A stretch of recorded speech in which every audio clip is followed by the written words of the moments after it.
అందరికీ నమస్కారం.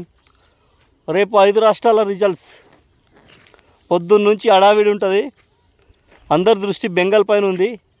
తమిళనాడులో కూడా మరి టీవీకే పార్టీ ఏమన్నా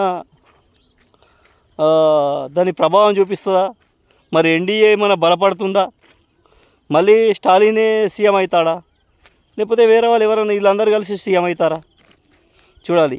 అస్సాంలో మాత్రం హిమంత బిశ్వ శర్మ మళ్ళీ సీఎం అని చెప్తున్నారు. మళ్ళీ బెంగాల్లో మాత్రం ఎన్డీఏ పక్షం అండ్ టీఎంసీ, మరి బీజేపీ టీఎంసీ మధ్య మంచి పెద్ద పోటీ ఉంది. అది ఏం జరుగుద్దో మరి. మళ్ళీ పుదుచ్చేరిలో మాత్రం మళ్ళీ ఎన్డీఏ గవర్నమెంట్ అని చెప్తున్నారు. నెక్స్ట్ కేరళలోను ఎల్డీఎఫ్ యూడీఎఫ్ వస్తుందని చెప్తున్నాయి సర్వేలు. సరే, రేపు మాత్రం రిజల్ట్స్ మరి ఎవరు గెలుస్తారు, ఎవరు ఓడిపోతారో రేపు సాయంత్రంలో తెలిసిపోద్ది. దాదాపు మధ్యాహ్నం వరకే కన్ఫర్మ్ అయిపోద్ది. సాయంత్రం వరకు అన్ని విషయాలు తెలిసిపోతాయి. మరి ఏం జరుగుద్దో చూద్దాం. రేపు ఒక వీడియో పెడతా. థ్యాంక్స్. నమస్తే.